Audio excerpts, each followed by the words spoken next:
అధ్యక్ష, మీరంటే గౌరవం ఉంది అధ్యక్ష, ఆ స్థానం అంటే గౌరవం ఉంది అధ్యక్ష. అది మాటలతో చెప్పలేదు అధ్యక్ష.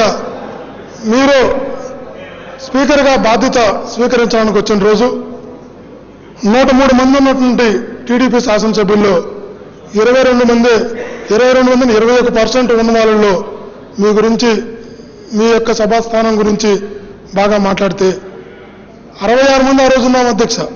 33 మంది అంటే 50% మీరు ఏకగ్రీవంగా ఎన్నుకోవాలని, మీరు మంచి స్పీకర్గా అందరూ ఉంటారని మీ గురించి చాలా బాగా మాట్లాడడం జరిగింది అధ్యక్ష. ఆ నమ్మకం కూడా ఇప్పటికీ ఉంది అధ్యక్ష అందరికీ. అయితే అధ్యక్ష, మిమ్మల్ని సభాస్థానాన్ని తీసుకెళ్లేటప్పుడు కూడా అధ్యక్ష, గతంలో సాంప్రదాయంలో సభాపతిని తీసుకెళ్లేటప్పుడు ప్రతిపక్ష నాయకుడిగా రావడం ఆనవాయితీ అధ్యక్ష. గతంలో చంద్రబాబు నాయుడు గారి ఆనవాయితీని పాటించకపోయినా మీ ముందున్న అచంతుల నమ్మకం, విశ్వాసం మా నాయకుడు, ప్రతిపక్ష నాయకుడు గారు మిమ్మల్ని సభలోకి తీసుకొచ్చారు అధ్యక్ష, తీసుకురావడం జరిగింది అధ్యక్ష. ఈరోజు కూడా అధ్యక్ష, మాకేం మీ పైన ఎక్కడ కూడా ఎవరికి వ్యతిరేక భావం లేదు అధ్యక్ష. అధికార పక్షం అధ్యక్ష బాగా ఇరిటేట్ చేస్తున్నప్పుడు ఒకరు పాతేస్తామంటున్నారు, ఒకరు బయటకు వెళ్ళలేమంటున్నారు, ఒకరేమో ఎంత చూస్తామంటున్నారు. ఈ భావోద్వేగాల మధ్య కొత్తగా ఎన్నికైన శాసనసభ్యులం కనుక ఈ ఆవేశంలో అధికార పక్షం మీద ఉన్నటువంటి ఎంతో కొంత ఆ కోపంతో, ఆవేశంతో స్పీకర్ని 4 మాటలు తెలియక ఆవేశంతో అనుండొచ్చు అధ్యక్ష. అందుకే సాక్షాత్ అధ్యక్ష మేమే కాదు అధ్యక్ష, ఎందుకంటే ఆ సభాస్థానం మీద ఉన్న గౌరవం, స్పీకర్ మీద ఉన్న గౌరవంతో మేమే కాదు అధ్యక్ష, పెద్ద మనసుతో ప్రతిపక్ష నాయకుడు గారు కూడా మీకు ఆ సభాస్థానానికి అగౌరవం జరిగినందుకు క్షమాపణ చెప్పడం జరిగింది అధ్యక్ష. దానికి ఎక్కువ కూడా మేము చాలా గౌరవంగా ఫీల్ అవుతున్నాం అధ్యక్ష.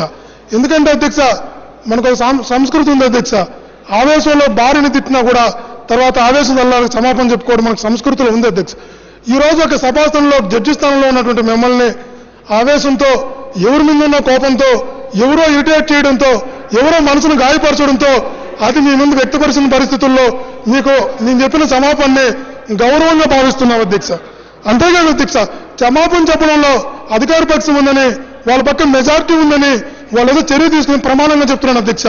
వాళ్ళు ఏదో మమ్మల్ని చర్య తీసుకుంటారని, మమ్మల్ని సస్పెండ్ చేస్తారని ప్రమాణపూర్వకంగా మేమైతే క్షమాపణ చెప్పలేదు అధ్యక్ష. మీ ఎడలో అగౌరవంగా తెలుసో తెలియక వ్యవహరించినాం కాబట్టి మేము క్షమాపణ చెప్పాము అధ్యక్ష, గౌరవపరంగా చెప్పాము అధ్యక్ష, దాని గౌరవంగా ఫీల్ అవుతున్నాం అధ్యక్ష.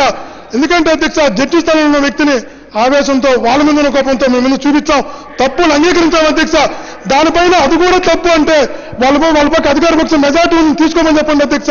సస్పెండ్ చేయమని అధ్యక్ష, ఉరిశిక్ష చేయమని అధ్యక్ష, స్వీకరించడానికి సిద్ధంగా ఉన్నాం అధ్యక్ష. వాళ్ళ దగ్గర అనిపించుకోవడం కాదు అధ్యక్ష, మీ ఎడలు మీ అసభ్యంగా తెలుసు తెలియక ప్రవర్తించిన కారణం వాళ్ళే అధ్యక్ష.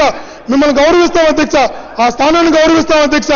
మీకు మిమ్మల్ని అగౌరవంగా తెలుసు తెలియక మాట్లాడిన దానికి మీకు చెప్పిన క్షమాపణ గౌరవంగా ఫీల్ అవుతున్నాం అధ్యక్ష, ఉన్నాకే స్వీకరిస్తున్నాం అధ్యక్ష.